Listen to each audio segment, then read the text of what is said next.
Ok, donc bonjour à tous, merci beaucoup d'être là.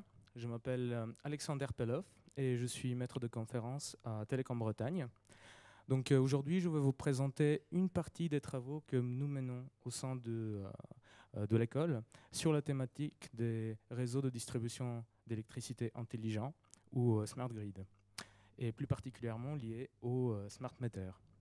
Donc ça, c'est un petit résumé de tout ce que je vais parler aujourd'hui. Donc, si vous devez retenir un seul slide, faites-le celui-là. Donc, on a plusieurs définitions de qu'est-ce qui est le smart grid. Moi, ma préférence personnelle, c'est de dire que c'est une évolution qui est quand même assez conséquente, mais c'est une évolution d'un réseau existant qui est extrêmement compliqué et qui consiste à rajouter la possibilité de communiquer d'une manière bidirectionnelle avec tous les éléments qui se trouvent dans ce réseau-là. Et ça nous donne après l'opportunité de faire tourner plusieurs algorithmes, et donc à cela se rajoute la problématique des big data. La Advanced Metering Infrastructure, ou l'infrastructure avancée de metering, c'est la partie la plus visible pour la communauté d'aujourd'hui, et c'est la partie qui est chargée de faire communiquer le smart meter, donc le compteur d'électricité intelligent, avec le reste du réseau.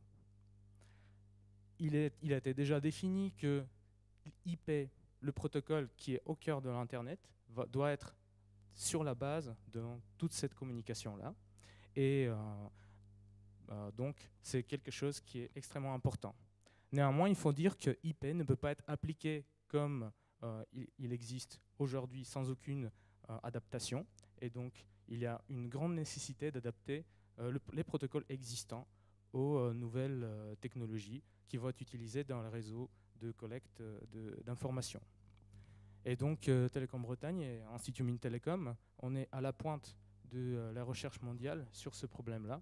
Donc, on a été reconnu et je vais vous parler par des industriels et je vais vous parler de ça un peu plus tard. Donc, si vous voulez vous endormir maintenant, c'est bon, j'ai fait passer mon message. Donc, voilà, maintenant je vais vous parler un peu le smart grid.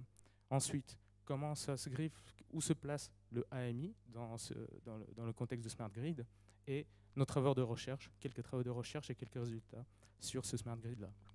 Donc, le réseau de distribution d'électricité, en fait, c'est intéressant, je pense qu'on ne voit pas, mais c'est pas grave. Le réseau de distribution d'électricité. Oui, attendez là. Comme quoi, les Macs, ça ne marche pas toujours parfaitement. Voilà. On tente comme ça. Qu'est-ce qu'il m'a fait là?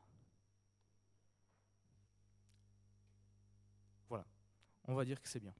Donc, le réseau de distribution d'électricité, c'est le système le plus complexe fait par l'homme. Et donc, c'est assez intéressant de dire que c'est le smart grid par rapport à un grid qui est peut-être moins smart. Donc, il y a plusieurs éléments qui sont classiques. Donc, la première partie, c'est la génération. On va générer l'électricité qui va être ensuite transmise à travers un réseau de transmission et distribution jusqu'aux consommateurs. Les consommateurs sont donc... et donc, c'est un système extrêmement compliqué dans lequel, à chaque instant, la demande doit être égale à la production de l'électricité. Donc, à chaque seconde, il doit y avoir un procédé de balancing et pour assurer le bon fonctionnement du réseau.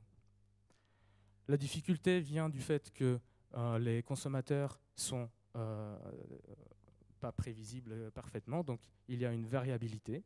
Mais dans le fonctionnement traditionnel, nous avons les opérateurs du réseau qui contrôlent d'une manière presque parfaite le fonctionnement de la génération et de la transmission de l'énergie. Donc, on peut dire qu'il y a une partie qui est variable et une partie contrôlable. Et donc, le fonctionnement classique de ce réseau-là, c'est qu'on va satisfaire à tout prix la demande en temps réel.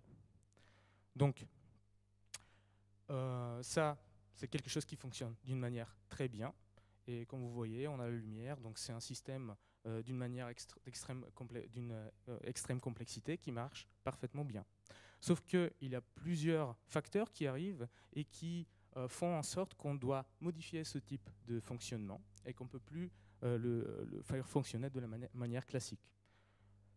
un premier cas, c'est les énergies renouvelables. Et donc, nous avons entendu plusieurs choses sur le problème d'interminence et ainsi de suite. Le fait que c'est souvent des énergies qui sont distribuées, ne sont pas centralisées comme le fonctionnement classique des centrales, des centrales centralisées, et enfin, plusieurs d'autres raisons politiques et économiques dont je ne vais pas aller plus loin dans les détails. Du niveau de consommateur, nous avons l'arrivée d'un poste très important de consommation qui est la voiture électrique et qui, sans aucun contrôle, va faire écrouler le système réseau, comme Marc l'a dit tout à l'heure. Et également la notion que les consommateurs maintenant deviennent eux-mêmes des producteurs d'électricité, donc on a la notion de prosumer. Et donc, le smart grid, c'est en quelque sorte les technologies qui permettent d'adresser toutes ces problématiques-là. Et une des choses qu'on utilise pour faire ça, c'est de dire, bon, bah, maintenant, on a de la variabilité du côté de la production, quelque chose qui n'existait pas avant. Donc, faisons en sorte d'utiliser, de rajouter du contrôle du côté du consommateur afin de équilibrer le réseau. Et donc, ça passe par une communication bidirectionnelle. Et donc là, une des choses qu'il faut étudier, c'est quelles sont les contraintes de ce réseau et comment on peut mettre en place une communication bidirectionnelle à un coût raisonnable avec tous les éléments du réseau. Le AMI, donc l'infrastructure de metering avancée, c'est l'infrastructure qui répond à toutes ces questions-là. Et donc, c'est un élément extrêmement important et c'est l'élément qui a été beaucoup subventionné ces dernières années. L'AMI donc est occupé, est considéré souvent dans le cadre d'un réseau de voisinage où nous avons donc des maisons et chaque maison est équipée avec un smart meter. Le smart meter, c'est l'interface qui va faire entre le consommateur final et le réseau électrique. Nous avons un système de gestion de données, de smart meter, qui se trouve quelque part dans l'opérateur réseau d'électricité et la possibilité de communiquer d'une manière bidirectionnelle. Et dans cette histoire, il ne faut pas oublier le réseau de communication, les technologies de communication qui doivent faire ça possible d'une manière fiable et d'une manière, fiable. Voilà. Donc, un élément clé dans cet échange, c'est la substation, donc le centre de transformation, et le data concentrateur.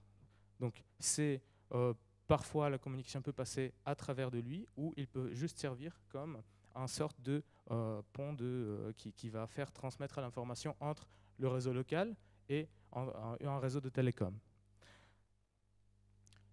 Dans nos travaux à Télécom Bretagne, on a étudié plusieurs technologies et de communication qui sont possibles pour utiliser pour faire communiquer les smart meters avec la substation. Ça peut être des réseaux sans fil, des réseaux filaires.